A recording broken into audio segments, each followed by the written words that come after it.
नमस्कार दोस्तों। स्वागत है आप सबका आपके अपने चैनल स्टडी विद अच्युत स्वामी पर, जहां पर आपको हर दिन हाई कोर्ट, एसएससी इत्यादि विभागों हेतु समय पर डिक्टेशन उपलब्ध करवाया जाता है। दोस्तों, आज का यह डिक्टेशन 80 शब्द प्रति मिनट स्टार्ट होगा 5 सेकंड बाद।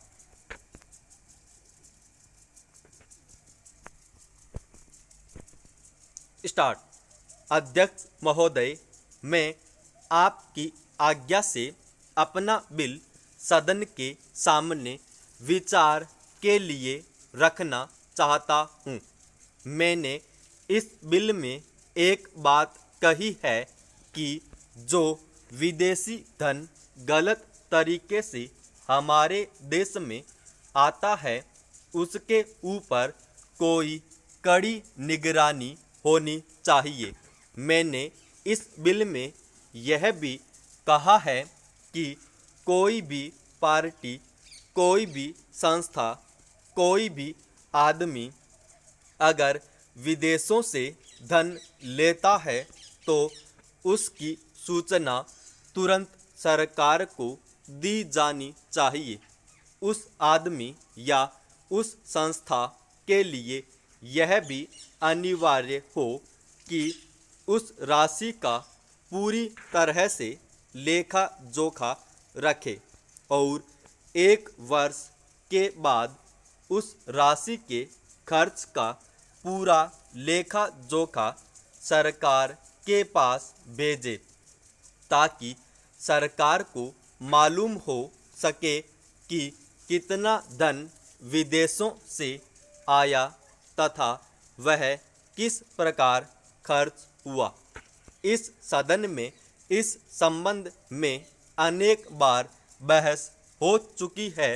स्वयं गृह मंत्री जी ने कहा था कि वह इसके संबंध में एक बिल सदन में लाएंगे, लेकिन मुझे बड़े दुख के साथ कहना पड़ता है कि 2.5 वर्ष बीत जाने के बाद भी आज तक वह बिल सदन में नहीं आया। आज अगर कोई यह कहे कि मैंने यह पैसा अमेरिका से लिया है या चीन से लिया है या अन्य देश से लिया है तो उसके ऊपर आज कोई भी मुकदमा नहीं चल सकता। आज हमारे देश में कोई कानून ऐसा नहीं है जो इस चीज़ पर प्रतिबंध लगा सकता हो। आज 3 बड़े बड़े देश हैं जहां से हमारे देश में पैसा आता है। कुछ पैसा अमेरिका से आता है, कुछ चीन से आता है और कुछ पाकिस्तान से आता है और छुटपुट अन्य देशों से। इस प्रकार का धन हमारे देश में कितना फैला है, अगर इसकी ओर आप ध्यान देंगे तो एक चिंताजनक स्थिति आपके सामने आकर खड़ी हो जाएगी। अगर इसी तरह से चलता रहा तो हो सकता है कि एक दिन हमारे देश की सुरक्षा, प्रजातंत्र की सुरक्षा खतरे में पड़ जाएगी।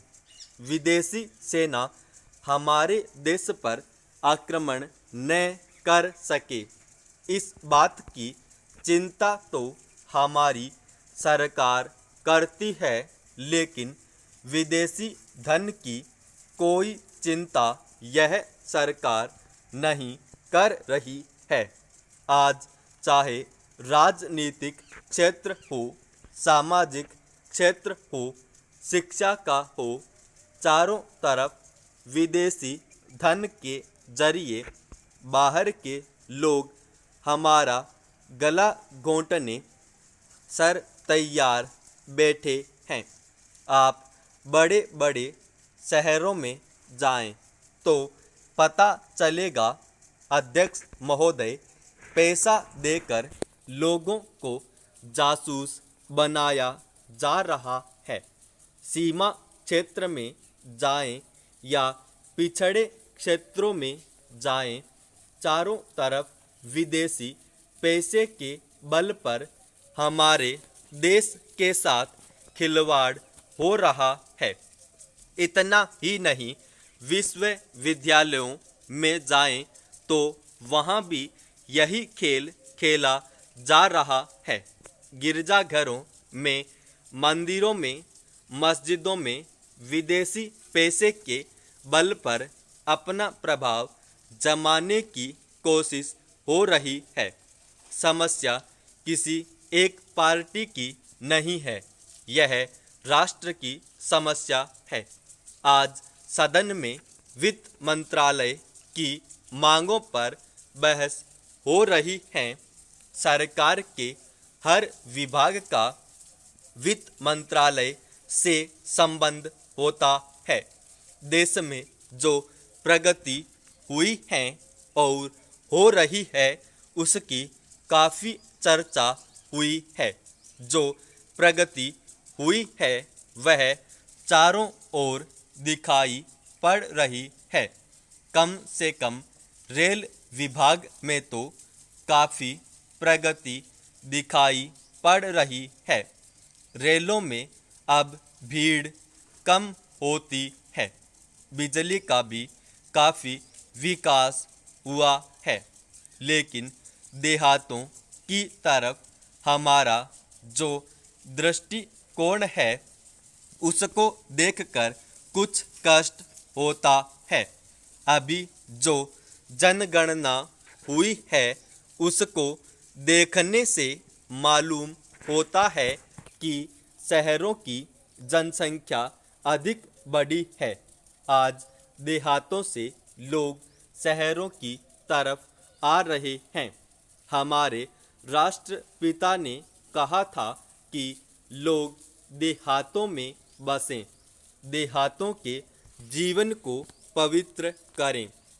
लेकिन स्वराज्य के 55 वर्ष बीत जाने के बाद भी देहातों की तरफ न जाकर शहरों की तरफ लोग आते जा रहे हैं। इस प्रश्न पर हमको कुछ गंभीरता से विचार करना चाहिए। अगर देहातों में लोगों को सुख सुविधाएं मिलती जो आज शहरों में प्राप्त हैं, तो लोग देहातों से शहरों की तरफ न दौड़ते, बल्कि शहरों से देहातों की तरफ जाते। देहात के जीवन में दो प्रकार की चीज़ें थी। एक तो जमींदारी प्रथा थी और दूसरे वे लोग थे जो रुपए का लेन देन करते थे। जमींदारी प्रथा समाप्त हुई, इससे लोगों को कुछ राहत मिली। जहाँ तक रुपए के लेन देन का प्रश्न है, पहले 25% तक का ब्याज लिया जाता था, उसमें अब कुछ कमी अवश्य है। लेकिन कहीं कहीं तो अभी भी उतना ही ब्याज लिया जाता है जिससे कर्जा लेने वाला उसके चंगुल से नहीं निकल पाता। सरकार भी अब उचित दर पर कर्जा देने लगी है।